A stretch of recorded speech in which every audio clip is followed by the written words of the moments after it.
اگست کے دلخراش واقعے پر پوری قوم ہی سراپا احتجاج ہے اور اپنے ہی پاکستان کو ہم پوری دنیا میں خوب بدنام کر رہے ہیں۔ لیکن کیا ہم نے یہ سوچا کہ کیا ہم نے لازوال قربانیوں کے بعد یہ وطن عزیز مینار پاکستان میں نیم برہنہ ہو کر ٹک ٹاک ویڈیو بنانے کے لیے ہی حاصل کیا تھا یا یہ اسلامی تعلیمات کے نفاذ کے لیے؟ کیا 14 اگست کے اس حادثے میں قصوروار صرف اور صرف مرد ہی ہیں یا اللہ نے قرآن حکیم میں عورتوں کو اپنے گھروں میں اور پردے میں رہنے کا حکم دیا ہے؟ اسلام نے تو یہاں تک تربیت کی ہے کہ میٹھے لب و لہجے میں غیر محرم سے بات تک نہ کرنا۔ کیا کوئی بھی معاشرہ صرف اور صرف مردوں سے ہی بنتا ہے اور بگڑتا ہے؟ اس میں خواتین کا کسی بھی طرح کا کوئی بھی کردار نہیں ہوتا؟ کیا اسلامی تعلیمات کے مطابق ایک لڑکی اپنے بوائے فرینڈ اور کیمرہ مین کے ساتھ فضول حرکات کے لیے گھر سے اکیلی بغیر محرم کے جا سکتی ہے؟ یا والدین فتنوں کے اس دور میں کس طرح سے ایک لڑکی کو اپنے دوست کے ساتھ جانے کی اجازت دے سکتے ہیں؟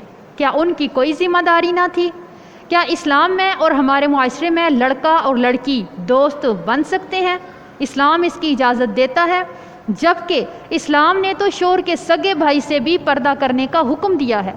کیا ٹک ٹاک، فیس بک پر اپنی نیم برہنہ ویڈیو تصاویر شیئر کرنا جائز ہے اور پھر غیر محرم مردوں سے حسن اور اداؤں کی داد وصول کرنا، جبکہ ہمیں دین اسلام خوشبو لگا کر بھی گھر سے باہر نکلنے سے منع فرماتا ہے، بجنے والے زیورات پہن کر گھر سے باہر جانے کی اجازت نہیں دی تاکہ کسی غیر محرم کی توجہ ایک اسلام کی بیٹی پر نہ پڑے اور اس کی عزت مجروح نہ ہو؟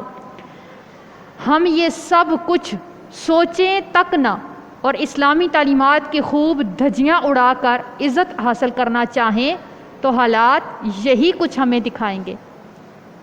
پھر بھی اگر ہم صرف یہ سوچیں اور چیخیں کہ اس معاشرے میں بھیڑیا، بے شرم، بے حیا صرف مرد ہے، تو مت بھولیے کہ یہ مرد بھی اسی معاشرے میں رہ رہے ہیں جو کہ بے حیائی پر مبنی ڈرامے، نیم برہنہ لڑکیاں، ننگے تھرکتے جسم 24 گھنٹے سکرین پر دکھائے جاتے ہیں۔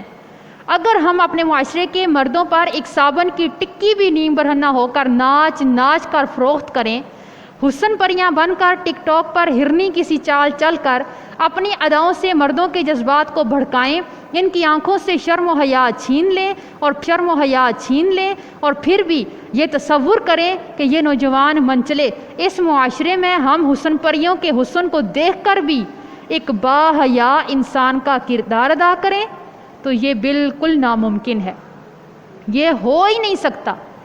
آج کے نوجوان کو بے حیائی کی بلندیوں پر پہنچانے میں کہیں نہ کہیں کردار ہمارا اپنا ہے، کیونکہ ابن آدم کو تو ہم کہتے رہے ہیں نیچی رکھ اپنی نگاہ، اب ابن آدم کا شکوہ بنتا ہے۔ سبھی مجھ سے کہتے ہیں کہ نیچی رکھ نگاہ اپنی، کوئی ان سے کیوں نہیں کہتا کہ یوں نہ نکلو عریاں ہو کر؟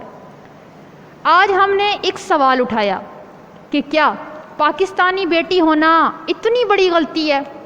تو نہیں، پاکستانی بیٹی ہونا اتنی بڑی غلطی نہیں ہے۔ سرزمین پاکستان کے اندر رہ کر کے اسلامی تعلیمات کی دھجیاں اڑانا بہت بڑی غلطی ہے۔ مسلمان کی بیٹی ہو کر کے اپنا دوست ایک لڑکے کو بنانا بہت بڑی غلطی ہے۔ مسلمان ہو کر کے، پاکستان کی بیٹی ہو کر کے ٹک ٹاک جیسی ایپ جو کہ جان لیوا، ایمان لیوا اور عزت لیوا ایپ ہے، اس کا استعمال کرنا بہت بڑی غلطی ہے۔ نیم برہنہ اپنی تصاویر اور ویڈیوز کو ناچ گانے کو شیئر کر کے غیر مردوں سے داد وصول کرنا، اس پہ خوشیاں منانا بہت بڑی غلطی ہے۔ بغیر اپنے محرم رشتے کے نکل کر کے، بغیر پردے کے مردوں کے ہجوم میں جا کر کے تصاویر بنانا بہت بڑی غلطی ہے۔ بے پردہ رہنا بہت بڑی غلطی ہے۔ اسلامی تعلیمات کے مطابق زندگی نہ گزارنا بہت بڑی غلطی ہے۔ اسلام کی بیٹی ہونا، پاکستان کی بیٹی ہونا کوئی غلطی نہیں ہے۔